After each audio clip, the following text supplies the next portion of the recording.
ನನ್ನ ಆತ್ಮೀಯ ಪಶುಪಾಲಕರಿಗೆ ಹಾಗೂ ಪ್ರಾಣಿ ಪ್ರಿಯರಿಗೆ ನಮಸ್ಕಾರ. ನಾವಿವತ್ತು ಆಕ್ಟಿವೇಟೆಡ್ ಚಾರ್ಕೋಲ್ ಬಗ್ಗೆ ತಿಳಿದುಕೊಳ್ಳೋಣ. ಇದು activated charcoal with osmotic laxative suspension. ಇದರ ಬ್ರ್ಯಾಂಡ್ ನೇಮು ಕೋಲ್ ಆಕ್ಟಿವ್. ಇದನ್ನು ಡಯೇರಿಯಾ ಅಂದರೆ ಲೂಸ್ ಮೋಷನ್, ಪಾಯ್ಸನಿಂಗ್ ಕೇಸಸ್ ಮತ್ತು ಡೈಜೆಸ್ಟಿವ್ ಅಪ್ಸೆಟ್ ಅಂದರೆ ಹೊಟ್ಟೆ ಕೆಟ್ಟಾಗ, ಅಂದರೆ ದನದ ಹೊಟ್ಟೆ ಉಬ್ಬಿದಾಗ ಮತ್ತು ಹೊಟ್ಟೆ ಗಟ್ಟಿ ಆದಾಗ ಯೂಸ್ ಮಾಡ್ಬೋದು.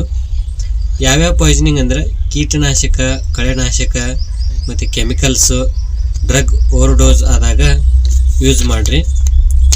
ಇದರಲ್ಲಿರೋ ಪ್ರತಿ MLನಲ್ಲಿ ಚಾರ್ಕೋಲ್ 200 mg ಇದ್ದರೆ ಆಸ್ಮೋಟಿಕ್ ಲಕ್ಸೇಟಿವ್ 200 mg ಐತಿ.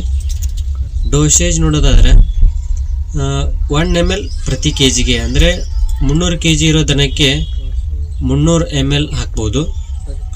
ಇದು ಯಾವ ಥರ ಕೆಲಸ ಮಾಡ್ತೈತೆ ಅಂತ ಕೇಳಿದರೆ, ಇದು ಹೊಟ್ಟೆ ಮತ್ತು ಕರುಳಲ್ಲಿರೋ ಕೆಮಿಕಲ್ಸ್ ಅಥವಾ ಪಾಯ್ಸನನ್ನು ತನ್ನತ್ತ ಸೆಳ್ಕೊಂಡು ಸಗಣಿಯಲ್ಲಿ ಹೊರಹಾಕುವಂತೆ ಮಾಡುತ್ತದೆ. ಇದರಿಂದ ಪಾಯ್ಸನ್ ಕರುಳಿನಿಂದ ನೇರವಾಗಿ ರಕ್ತ ಸೇರೋದನ್ನು ತಡೆಗಟ್ಟುತ್ತೈತಿ. ಹಾಗಾಗಿ ಪ್ರಾಣಿಗಳು ಪಾಯ್ಸನ್ ಆಗಿ ಸಾಯೋದನ್ನು ತಡಿಬೋದು.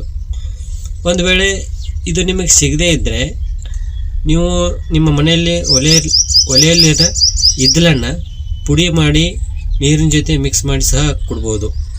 ನಮ್ಮ ಈ ಮಾಹಿತಿ ಇಷ್ಟ ಆಗಿದ್ದಲ್ಲಿ ವಿಡಿಯೋನ ಲೈಕ್ ಮಾಡಿ, ಹಾಗೆ ನಿಮ್ಮ ರೈತ ಮಿತ್ರರಿಗೆ ಶೇರ್ ಮಾಡಿ, ಮತ್ತು ಹೆಚ್ಚಿನ ಮಾಹಿತಿಗಾಗಿ ನಮ್ಮ ಚಾನೆಲ್ನ ಸಬ್ಸ್ಕ್ರೈಬ್ ಮಾಡ್ಕೊಳ್ಳಿ.